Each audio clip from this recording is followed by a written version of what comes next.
Welcome to the Trading Lounge, and here we're looking at the US 30. Now, we can pretty much continue to hold these two particular counts that we're looking at.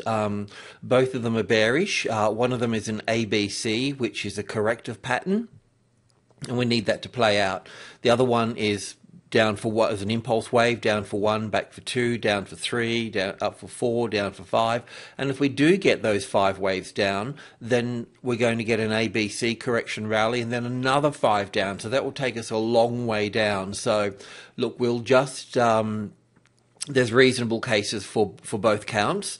Let's just keep both of them on the table and be practical about it, and we'll just work through them, and we'll have a look at the speed and the personality of the structure and how it unfolds. Now, one of the next steps here is, as you know from previous, is that the 14,500 here is significant. As is the 144 here. You can't see it, but back over here further, it plays a reasonable part in here. So it is the support sort of area through here. Normally we'd understand that if the 14,000 or if the 500 becomes the resistance, then we'll be looking at 4.3 where we would see a bounce. So we'll see bounces all through this area here. But at this stage, we are seeing impulse waves in all the structures that are coming to the downside. So it's further to the downside yet. There's no impulse waves to the upside, so it is bearish. Obviously, we're seeing that in the materials sector. We're also seeing it in the banks now as well, as I've mentioned earlier this week as well. We've got reporting of some of the banks in the US, the Bank of America, and other retailers like Walmart didn't have really good figures, so we're looking at their banks coming off, and that's important for Australia because our banks have really been leading the lead up, and they're sort of basically following the US banks, and if the US banks are going to roll over, well then there's a reasonable probability that ours will become softer as well. So look after your profits on the banks. It's probably not a time to rush in just yet. And if you're too heavy in them, then it's probably a good idea to lighten the load there a little bit as well, especially until we work out what we've got here. It's the same for the S&P 500 as well. I've just put a bit of a sharper count on this one here. Look, there's about 4 ways to count the particular structure to the downside, and I have pulled it apart on a 2-minute chart and really sort of gone over it, but there's no clear answer. But the only clear answer is that all the smaller structures are pointing downwards. So once again here we've got the midpoint here is very important for the S&P 500, the 1555. We knew the other day when it had breached the 1550 here that it is a sign of weakness, and then we're seeing that sort of follow through there. We just had to retest supply. Basically, the whole game of the markets really is about where the buyers are and where the sellers are, the supply and demand. Within certain degrees of structure, certain degrees of pricing, and so forth, and we just try and navigate between those supply and demand points. So look, this is a bit of a sharp account here where we've got wave 1 to the downside, wave 2 back to here, then down for 1 and back for 2 here. So it's got the possibility of actually picking up some speed through here as well. So as I mentioned, we've got some figures coming, company figures coming out of the US.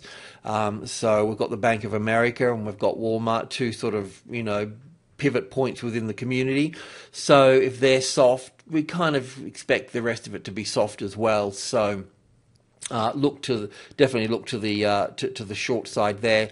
Traders would be looking at if 1540 became the resistance, of course, you'd go down to the 1530. When you're at the 1530 here, you're moving into group 1 through here as well. So, each one of these, there's going to be a bounce off 1530, back to 1540, back down into 1530, a bounce off that, lesser bounce, and then down into the 1520, bounce back into the 30, mucking around within here and eventually dropping, bouncing and so forth, and a larger bounce back up through here, but not being able to get support on 1530 through here, and then rolling over further. That's the sort of direction and path that we'll be sort of following. Yeah, and the European markets are further south. I just want to go to the Australian market here. Obviously, we've got 5,000 through here, major trading level through here. What we have been looking at and have been aware of is that we do have 5 waves here. Okay, so what we have been looking for is the counter trend, and I was looking for something like this, basically. And we could still get that. We could be still looking at this situation here. This high here normally pulls back up, 50 to 62%. But, don't sort of hold that there. It's better to look at the structure as it moves up. So that's what we're looking at. So the A wave here moving up, this chart one here can be 5 waves. This move down through here, this move here is normally in 3 waves, and we've got those 3 waves there, really, haven't we? So, which is this little move down here, back up, and then down through here. So, we could be getting the support off the 4900 here, and then seeing 5 waves up. So that's a real possibility as well here. So we just got to be mindful of that. So day traders need to have that 4900 there as resistance. Any long side to the upside, you would need 4930 as support to go to the long side. But look, either way, if this A, B, C here rocks out like that, because we've got 5 waves here as such, after some type of correction here, then we'll get another 5 waves down. Now, the 5 waves down, the 38.2 retracement level is around the 4800, but the 4772 and the 4750, this little block of supply of demand over here is the only sort of support area at 4700, so that's possible. There's a little gap here that will probably need to be covered. So, that's sort of where we'll be looking. But this wave moving down through here can already be in here. So we could already have the ABC in this first leg up through here, and this move down here is down for 1 and back for 2 here, which would be this down for 1 and back for 2 here. So we need to be mindful of that as well. And that's where, if you're trading these markets, that's where the 4900 would be coming as resistance, would give you that sort of, leg to the downside there. So in looking at that here, so we can see that, and this is a way I've sort of tracked it here, of calling this down for 1 and back for 2 here as well. So just seeing how this plays out. So, but look, for this count to be accurate, then we need that 4900 as the retested resistance there. So look, if support is found back on 4930, then it will take you back to the 4950, where you'll take profit and you'd wait. And if support came in on top of the 4950, then you'd go along from that point and would go up from that point. Analysis is one thing and trading is another. So you need to trade what you see, and it's a game of support and resistance. So while it's in Group 1 here, it's going to be choppy in Group 1, and it's exactly what it's doing. So look, this is already priced in from the overnight market, so I just really allow this to play out. There was a bit of support in the copper market, and a bit of a rally there. So there is support from the metals. So the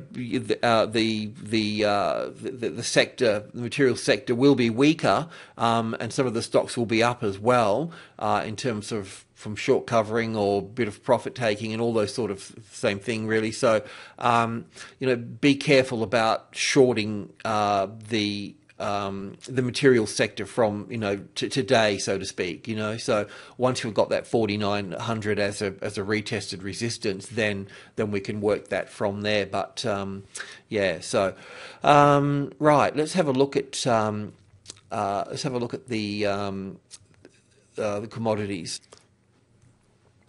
Okay, copper here. This is just a continuation chart, and it's on the Halifax platform because it's the GFT doesn't have a continuous a track on this one here. But look, this is the daily chart here. And what I wanted to point out here is that, we've been looking at London copper, and we've been looking at it in, this big triangle, the A wave, the B, C, D, and E through here.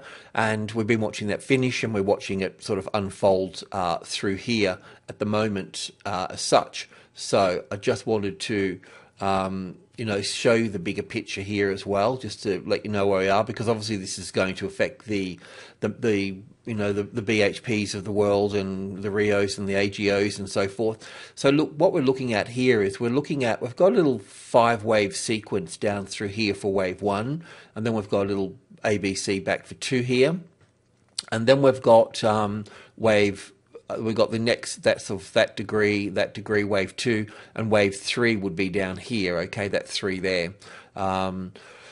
So then we've got a little 5-wave structure down for wave 1 to here, the 330, the bounce back to the 340, which were there the other day for wave 2, and then we're looking at wave 3 come down. So in wave 3 coming down here, we do have 5 waves in there. And then we'll be looking at we're looking at wave 4 at the moment. So that wave 4 there can pull back 38.2%. That's what we're looking at now, which would be at the 320. And once that's done, then we'll see a move down as wave 5 of wave 3 into this, into the sort of 300 area, 290 here, $3, So, and then from 3 we'll go back to 4. To the 4th wave of 1 lesser degree, so that will be wherever that is, and then we'll see wave 5 down. So there's still a fair way to go down, so that's the story of the of the materials sector. So yeah, just take it as you see fit. But so this is the wave 3 here, this is the wave 4 here. We've been tracking this 1, 2, 3, 4, 5 down to here. The 320 is the 38.2 retracement level. Let's just see how that pans out. Once that's done, then we'll see that down. Now, this little rally here is the same as many of the other markets, actually. So when we're looking at gold here, for instance, that's that little wave rally there. So, they're all sort of, when markets are in fear mode, they all look at each other and, track each other. So that's what we're looking for here, the A, the B, and the C here. For wave 4, once that's completed, up against it could go a little bit higher. Technically, it can go to sort of 1423, 1437, so it can go higher here. So just be aware of that. But we are looking for a short trade in here. What else have I got in here? Okay, this is a little bit clearer through here. Not much though, but there you go. So the A wave, an A, B, and C for the B wave, and up for the C wave. The C wave, as mentioned before, normally has some sort of equality to the A wave, so you can see that it's just about done its dash, and it's it's hit this brick wall here, and yes, it can spike up through there, and it's quite nice if it does, actually, because if it does spike up through there and then come back down and then lock under here, then you've got your short from there. I'm just wondering, just got the... Just having a look at this on the 2-minute chart here. I mean, the thing here is that, just sort of pulling it apart a bit, on this 1400 here, you can see that you've got a clear 5-wave structure there. So that's a positive. Just get my things here. So we've got that from this high here, we've got 1, 2, 3, 4, and 5 in there somewhere, and this looks like a corrective wave back up. It's corrective because you can count it in different ways. We've got little 5 waves there for the A, the B, and maybe the C into here. But the thing is it's got overlapping wave structures. These lows take out these highs here, so it is corrective.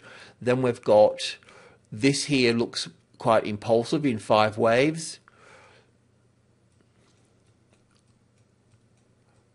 Just coming in here, so just really drilling, and this looks like 5 waves as well, down for the 1, back for the 2, down for the 3, the 4th and the 5th here. So we would be looking for a 61.8 retracement level somewhere in around, or just in and around here. So I suppose that 390 or in this area through here should find the resistance here. So I guess just to sort of be safe about it, if that 1388 becomes the retested resistance, then you can use that to short from there, and just keep looking to add. So the 1380 would be 1380, 1372, 1365, 1350, all those numbers there, because we'll be looking for further downside, of course, into the 1300 through here, or into the I've got the my favourite 72 number there, which is part of the 9 series of numbers, 9, 18, and so on. So that's what we're looking at. But wave force can be tricky little suckers. So, because, especially when you've got a big move like this, that took a lot of it's a big emotional shock, and it takes time to get over that, and that's what wave falls are. They're more in terms of time rather than price to the upside, but they can get complicated. Just when you think you've got your A, B, and C here, then this can just become the A wave, and then we've got a B, and then we've got a C wave coming back up here. So they can get complicated, so do not overtrade until we see really positive impulse waves to the downside. And we just pulled out that there, and we had a look at 3 of those legs in there. All the legs to the downside have got 5 waves in them, so we can expect it to break to the downside through there, so that should give us a good start. Right, the oil market kind of doing the same thing as well. This is just the weekly chart here. It's always nice to have a look at the big picture now and again. So we got this we're in this sort of triangle pattern here, if you will, diminishing like sound, diminishing in over time. So yes, look, obviously we're coming down here. It looks weak on the weekly. The daily, it's hammering to the downside here. We've got our wave count properly, so we're looking down in this sort of area through here, and just drilling down into it further here. We've been looking at from this on this 4-hour chart here, we're looking down for wave 1, back for wave 2, and then obviously we're looking for wave 3 down to the downside. We've got that. We're looking the 3, 4, 5, the 4th wave here. So we're still looking for the 5th wave down through here, but a move above the 88 there. Just drill in on this here. I just got to check this out here.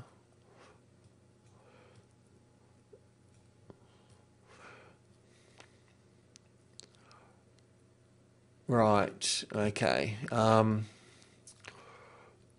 This is getting a little bit more complicated than, but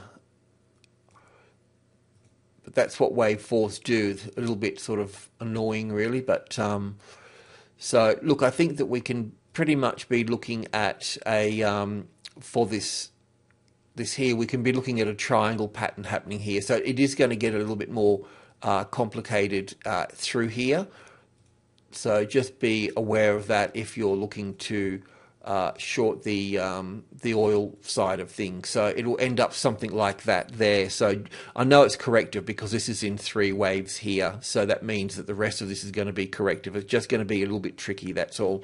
On the second reach, that's the high there. So if we do get a lower high and then another lower high, then you're on the track here. So try and get 3 of them in before shorting.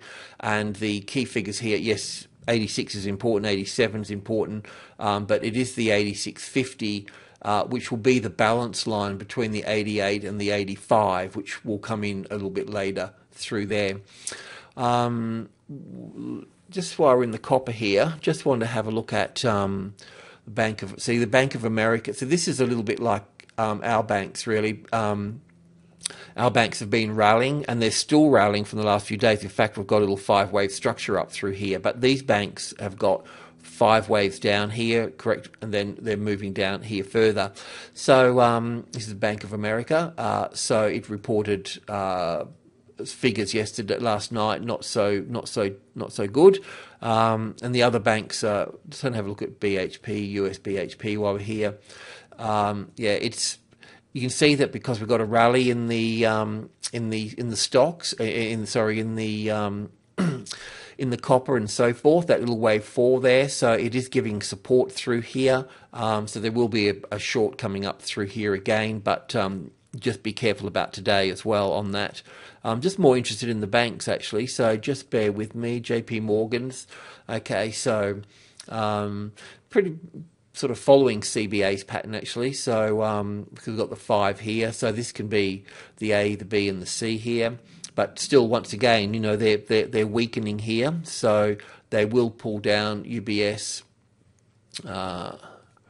UBS, I'll put I look at UBS in Swiss and also in dollar as well. But this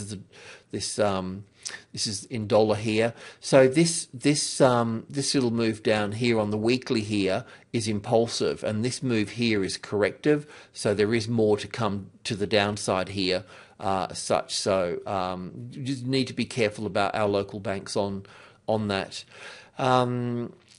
Just have a look at, actually, just bear with me here, just have a look at CBA here.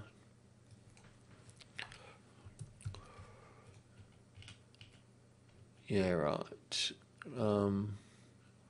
So this little move up here is positive because I can see 5 waves. We've got the 1, the 2, the 3, the 4, and the 5 here. So that means that we should have some sort of ABC back into this area here at minimum, and then we should have another 5 up from that point there. So let's just see how that goes. So yeah, unfortunately, if you've got longs here, they probably get clicked out through here. Okay, so let's have a look at FX. Okay, US dollar. Okay, we watched it move up yesterday, which is fine. We're watching it pull back into the midpoint here. Once that's completed, then we'll see that push higher from there as well. So as that pushes higher up through here, because this is corrective pattern, overlapping wave structures coming down through here, so we know it's corrective. So we should see further upside there. That means that the euro will be heading to the downside. So we're looking for the bounce off the minor trading level 3 here, the top of group 1. It's done that back into this area here, and I think yesterday we were talking about looking for shorts in this area through here. So that's pretty much the case. So we'll be looking to short from this area here. Obviously, you need to get into it from this point here. But what we're expecting here is a move back down through here. Now, obviously, it's never as easy as it looks. So in just sort of looking at this a bit closer through here is that once the midpoint here, the price needs to really stay under the top of this structure here. But when this is moving down through all of this area through here, is going to be pretty tough. So the midpoint, the 130.50 will become the resistance, which it's doing now. Obviously, it's the end of the session, so it just diminishes into a particular price point. But once it wakes up and starts moving again, then use your own sensibility to see if it's testing that level or close to it. However, when it comes down to the top of group 1 here, the 30, it's going to bounce back to the 40. Then it will move back down and move through to the 20. Bounce back to the 30.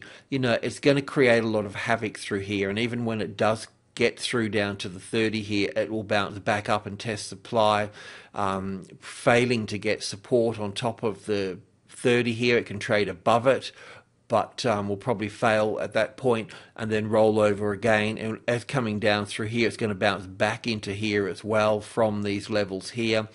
And once this 129.72 here becomes the resistance, then it should pick up speed from there. But it's going to be, it's going to be a Monday morning basically, after partying on a Sunday to get through here. So, you're going to have to trade less and give it some space. That would be the go. But the good news is that we've got this wave 2 up here, we've got this wave 2 here, so it's kind of like the third of the third we're going into. So it should move down reasonably quickly.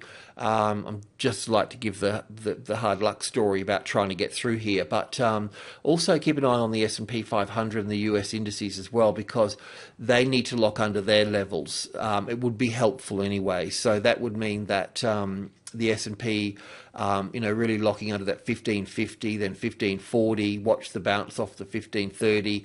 The US, the Dow, look towards that. Look at the the 14,500. Make sure that that's locked under there, because they should move in harmony within the 15 20 minute period, so to speak. So.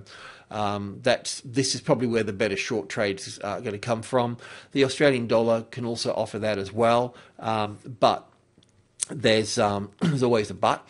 The thing is, and we want this. You want this as a trader. You want that 103 as a tested resistance. Okay, so that's an important point. The next important level here is even though it hasn't come into play yet, but the 102.72. If you're going to add to positions on the short side, then this number as retested resistance is what you're looking at to do that. So look for that. You can also use the 65, and then also the midpoint here as well, the 50. You need that as retested resistance as well.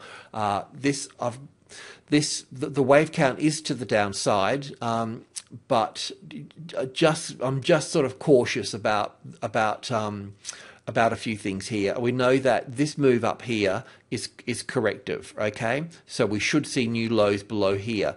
Will it move straight down from here, or is this an A wave up here, a B wave to here, and a C wave to here? That is possible. So that's why we've got to be careful. If obviously if support's found on the 33 here, then it's going to be moving up from there. Support, look, anywhere back up through here. This a move back up at 103, say 23, 24, somewhere back up here. Can do it injustice as well. So just see how the market opens, and if it starts testing these lows down here or finds the 102.90 as the retested resistance, then look to short on that retested resistance of the 90 there. Just you need to get clear of the 103 being such a big number there. So it should follow the euro to the downside. And also the commodities to the downside as well. So also looking at that copper and the gold as their wave fours are completing as well. So the S&P, they just all need to sort of roll together, and they will. So choose your favorite market, because it's not like you're diversifying into different markets as such. When they're in fear mode, they all just do the same thing. So go to the market that you know best and just do one thing and do one thing well, rather than having things all over the place. Alrighty, that's it. So if Friday closes lower across the world, then Monday's likely to follow as well. So we'll see the profit taking on the Tuesday. So just bear that in mind as well. Alrighty. Well, that's it. Just one other little bit of bragging rights is we won the Sun Herald 4-week stock picking contest, which is not such a big thing, but it was certainly nice to beat the dartboard and the astrologer. Mind you, I do like the stars. Good morning, good luck, and enjoy the weekend.